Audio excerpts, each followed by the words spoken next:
Novel corona virus COVID-19 کو لے کر شک و شبہات سے اجتناب کریں۔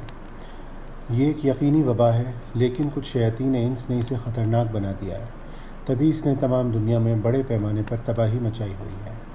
عموماً وبا علاقوں، خطوں، بستیوں اور حد ہے ملکوں کو چپیٹ میں لیا کرتی ہیں، لیکن جس بڑے پیمانے پر اس وبا نے ساری دنیا کو مشتمل کر دیا ہے، یہ کچھ خبیث شیاطین انس کا کارنامہ ہے۔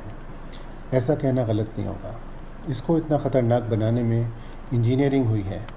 یہ ریسرچ یورپ بیسڈ سائنس کے ماہرین نے کی ہے، اور ان میں سے میں کہوں ایک بھی مسلمان نہیں ہے، اگر یہ کہا جائے کہ مسلمانوں کی جانب سے یہ الزام لگایا جا رہا ہے۔ بہرحال اگر کوئی شخص اس میں مبتلا ہو جائے تو اسے چاہیے بنا خوف زدہ ہوئے اللہ کی قدرت اور طاقت پر یقین رکھتے ہوئے دوا اور خوب دعا کا اہتمام کرے۔ اس سے اس کے اندر ایک قوت ارادی بھی مضبوط ہوگی، اور آپ یہ بات جانتے ہیں کہ کسی بھی مریض کے لیے ول پاور بیماری سے لڑنے میں ایک اہم کردار ادا کرتی ہے، جبکہ گھبرانا اور مایوس ہو جانا قوت مدافعت یعنی امیونٹی کو افیکٹ کرتا ہے۔ اس لیے ہمت سے اللہ کی قدرت پر یقین و توکل اس میں بہت ضروری ہے، قوت ارادہ اور قوت مدافعت دونوں کی مضبوطی کے لیے۔ تو خدا نخواستہ اگر اس بیماری میں کوئی مبتلا ہو جائے تو گھبرانے سے بچیے، اور بہت بہتر ہوگا کہ دعا کا اہتمام کریے اسباب کے اختیار کرنے کے ساتھ۔ صحیح البخاری اور صحیح المسلم ہماری حدیث کی مستند کتابیں ہیں۔ ان میں حضور اقدس صلی اللہ علیہ وسلم کا جو حکم موجود ہے کہ حضور صلی اللہ علیہ وسلم نے سکھایا تھا، اذا سمیتو متعود بارض فلا تدخلوها واذا وقع بارض وانتم فیہا فلا تخرجوا منها، یعنی کہ اگر کسی علاقے میں طاعون پھیل جائے تو تم وہاں مت جاؤ، اور اگر وبا ایسی جگہ پھیلے جہاں تم پہلے سے مقیم تھے تو تم پھر وہاں سے باہر مت نکلنا۔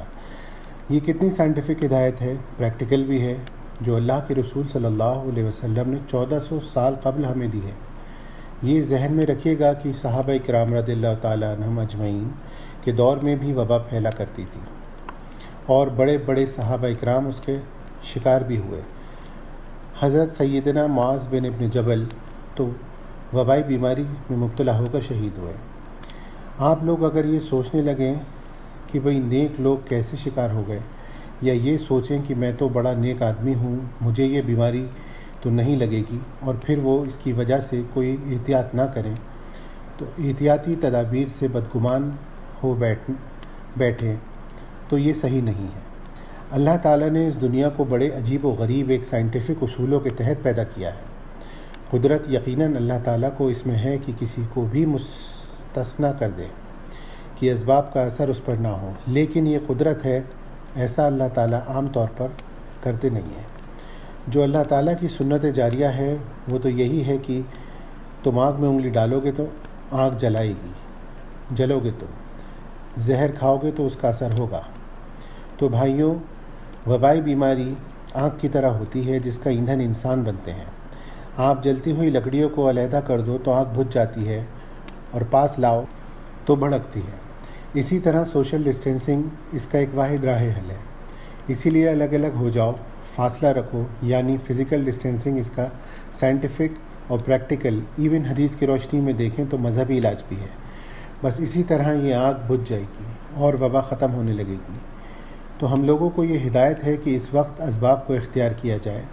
ایک بہت بڑا مسئلہ یہ بھی بنا ہوا ہے کہ ہماری قوم جو ہے اس کا ذہن اگر مذہبی ہوتا ہے تو سائنٹیفک نہیں رہتا، اگر سائنٹیفک بنتا ہے تو مذہبی نہیں رہتا، جبکہ اسلام نے اعلیٰ درجے کا مذہبی اور روحانی ذہن بھی بنایا، اور بیک وقت سیم ٹائم بہترین طریقے کی سائنٹیفک اپروچ بھی سکھائی۔ یہ اسلام کی بڑی زبردست خصوصیات ہے۔ مسلمانوں میں اب یہی سوچ تقسیم ہو گئی ہے۔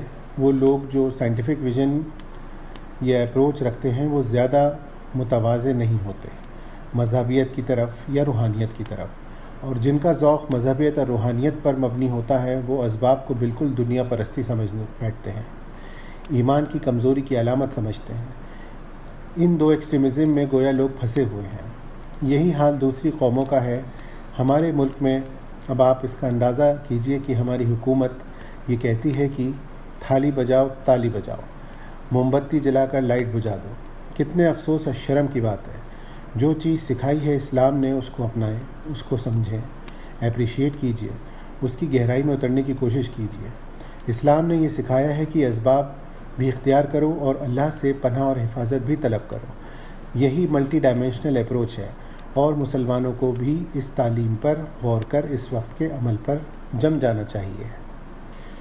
اور اس وقت کا ایک اسباب آکسیجن کی کمی کو لے کر بھی ہے، جس سے مل جاتی ہے وہ بچ جاتا ہے، اور جسے نہیں مل پاتی وہ نہیں بچ پاتا۔ تو ایک اصلاحی کام یہ مسلمانوں کو کرنا چاہیے کہ اس وقت کی زکوٰۃ کو لوگوں کی فلاح بہبود میں لگائیں۔ آکسیجن کانسنٹریٹر، جو کہ ایک چھوٹی سی مشین ہوتی ہے جو ہوا سے نائٹروجن کو الگ کر پیور آکسیجن پروڈیوس کرتی ہے، وہ خرید کر ضرورت مند تک پہنچائیں، جس سے انہیں آکسیجن سلنڈرز کے لیے جدوجہد نہ کرنی پڑے اور گھروں میں ہی آکسیجن کا انتظام ہو کر علاج ہو سکے۔ اللہ تعالیٰ کل امت مسلمہ کو اس وبائی بیماری سے حفاظت میں رکھے اور جلد ہندوستان کو ان حالات سے نجات حاصل ہو۔ آمین ثم آمین یا رب العالمین۔ وآخر دعوانا ان الحمد للہ رب العالمین۔